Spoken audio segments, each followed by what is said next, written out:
विद्यार्थियों, आज के अध्ययन की शुरुआत करते हैं। एक प्रेरक कथन के साथ शुरुआत करते हैं। ध्यान से सुनिएगा और मेरे साथ आगे बढ़िएगा।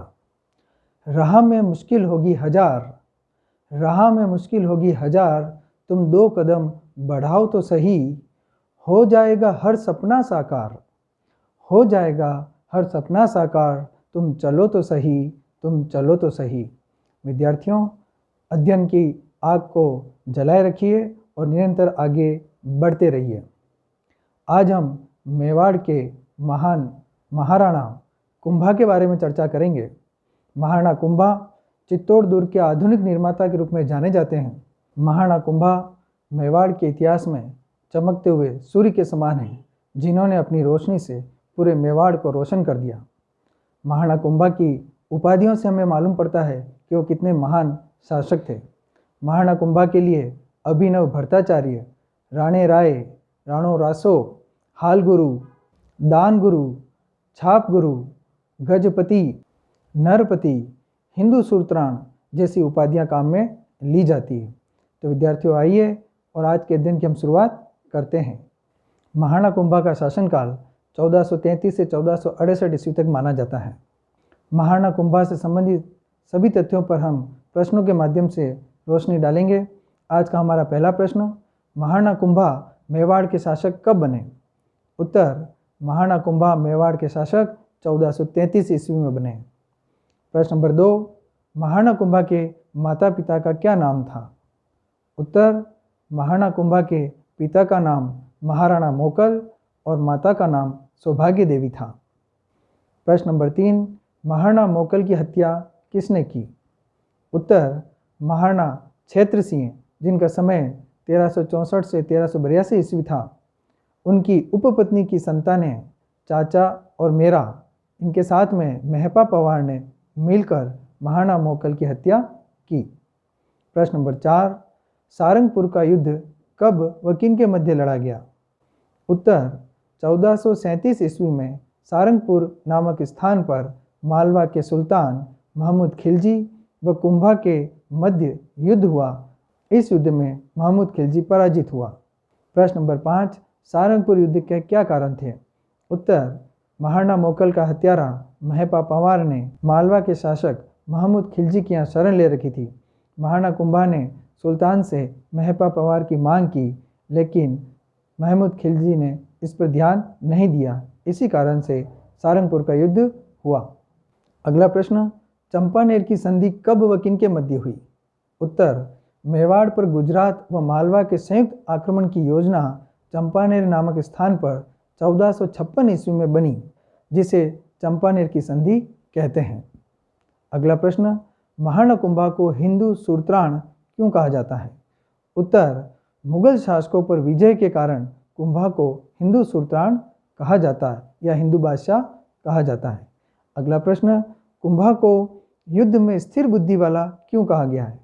उत्तर, कुंभा एक वीर योद्धा ही नहीं अपितु कला प्रेमी और विद्या अनुरागी शासक भी था। इस कारण उसे युद्ध में स्थिर बुद्धि वाला कहा गया है। प्रश्न नंबर 9, कुंभा को अभिनव भट्टाचार्य क्यों कहा जाता है? उत्तर, कुंभा महान संगीत ज्ञाता था, इस कारण उसे अभिनव भट्टाचार्य कहा जाता है। साथियों, कुंभा संगीत का ज्ञाता था। कुंभा ने संगीत के ऊपर बहुत सी रचनाएं लिखी है। हमारा अगला प्रश्न, कुंभा द्वारा संगीत पर रचित ग्रंथों के नाम बताइए। उत्तर, कुंभा द्वारा संगीत राज, संगीत मीमांसा, संगीत क्रम दीपिका व सूर प्रबंध जैसे ग्रंथ लिखे गए हैं। अगला प्रश्न, कुंभा द्वारा रचित संगीत ग्रंथों के अतिरिक्त अन्य ग्रंथों के नाम बताइए। उत्तर, कुंभा ने चंडी शतक की व्याख्या, जयदेव के संगीत ग्रंथ गीत गोविंद और सारंगदेव के संगीत रत्नाकर की टीकाएं लिखी। कुंभा ने महाराष्ट्री, मराठी, कर्नाटी, कन्नड़ तथा मेवाड़ी भाषा में 4 नाटकों की रचना भी की। कुंभा ने कीर्ति स्तंभों के विषय पर एक ग्रंथ रचा और उसको शिलाओं पर खुदवाकर विजय स्तंभ पर लगवाया। कुंभा रचित कामराज रतिसार नामक ग्रंथ 7 भागों में बटा हुआ है।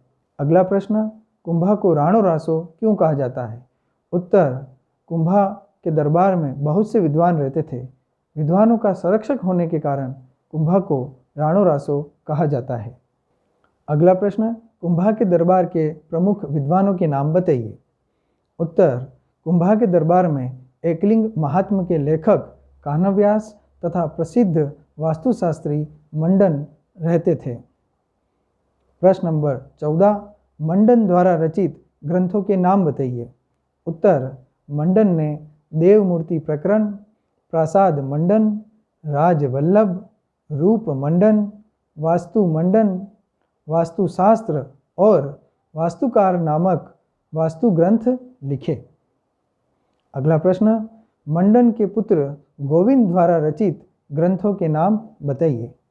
उत्तर, मंडन के पुत्र गोविंद द्वारा उद्धार धोरिणी, कलानिधि एवं द्वार दीपिका नामक ग्रंथों की रचना की गई। प्रश्न नंबर 16, कुंभा की पुत्री को किस नाम से जाना जाता है। उत्तर, कुंभा की पुत्री रमाबाई को वागीश्वरी नाम से जाना जाता है क्योंकि कुंभा की पुत्री रमाबाई संगीत प्रेमी थी। प्रश्न नंबर 17, कवि मेहा का परिचय दीजिए। उत्तर, कवि मेहा महाराणा कुंभा के समय एक प्रतिष्ठित रचनाकार थे। मेहा रचित तीर्थमाला ग्रंथ प्रसिद्ध है जिसमें 120 तीर्थों का वर्णन है। मेहा कुंभा के समय के दो सबसे महत्वपूर्ण निर्माण कार्यों कुंभलगढ़ व रणकपुर जैन मंदिर के समय उपस्थित थे। अगला प्रश्न, कुंभा अपना गुरु किसे मानते थे एवं कुंभा ने कविराज की उपाधि किसे प्रदान की है। उत्तर, हीरानंद मुनि को कुंभा अपना गुरु मानते थे और उन्हें कविराज की उपाधि से विभूषित किया। अगला प्रश्न, महाराणा कुंभा ने मेवाड़ के कितने दुर्गों का निर्माण करवाया। उत्तर, कविराज श्यामल दास की रचना वीर विनोद के अनुसार मेवाड़ के कुल 84 दुर्गों में से महाराणा कुंभा ने 32 दुर्गों का निर्माण करवाया। अगला प्रश्न, महाराणा कुंभा ने अपने राज्य की पश्चिमी सीमा की सुरक्षा हेतु किस दुर्ग का जीर्णोद्धार करवाया। उत्तर, बसंतगढ़ दुर्ग। प्रश्न नंबर 21, महाराणा कुंभा ने मेरों के प्रभाव को कम करने के लिए कौन सा दुर्ग बनवाया। उत्तर, मचान का दुर्ग। प्रश्न नंबर 22, महाराणा कुंभा ने अचलगढ़ दुर्ग का पुनर्निर्माण क्यों कराया। उत्तर, केंद्रीय शक्ति को पश्चिमी क्षेत्र में अधिक शक्तिशाली बनाने व सीमांत भागों में सैनिक सहायता पहुंचाने के लिए 1452 ईस्वी में परमारों के प्राचीन दुर्ग के अवशेषों पर कुंभा ने अचलगढ़ दुर्ग का निर्माण करवाया।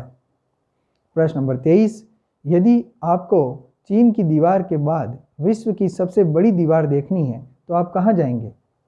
उत्तर, कुंभा द्वारा निर्मित कुंभलगढ़ दुर्ग का परकोटा 36 किलोमीटर लंबा है जो चीन की दीवार के बाद विश्व की सबसे लंबी दीवार है, तो हम कुंभलगढ़ दुर्ग को देखने जाएंगे। अगला प्रश्न, रणकपुर जो कि पाली में है के प्रसिद्ध जैन मंदिर किसने बनवाए। उत्तर, रणकपुर के प्रसिद्ध जैन मंदिर महाराणा कुंभा के समय सेठ धर्णक शाह द्वारा बनवाए गए। प्रश्न नंबर 25, कुंभा की मृत्यु कैसे हुई। उत्तर, कुंभा को अपने अंतिम दिनों में उन्माद रोग हो गया था और वह अपना अधिकांश समय कुंभलगढ़ दुर्ग में ही बिताता था।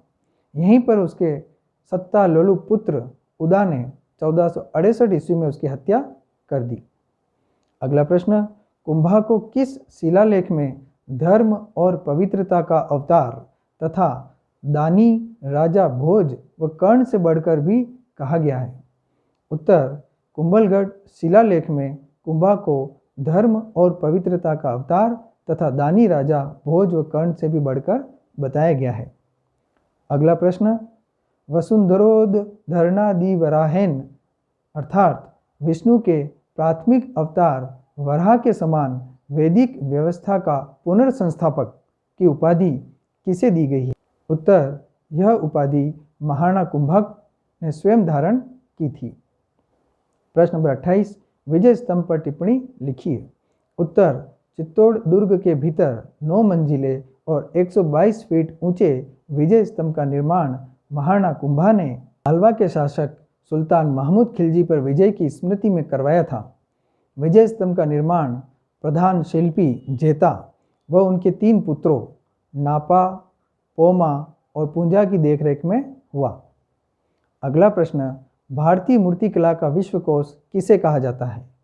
उत्तर, विजय स्तंभ में अनेक हिंदू देवी देवताओं की कलात्मक प्रतिमाएं उत्कीर्ण होने से विजय स्तंभ को पौराणिक हिंदू मूर्तिकला का अनमोल खजाना या भारतीय मूर्तिकला का विश्वकोश कहा जाता है।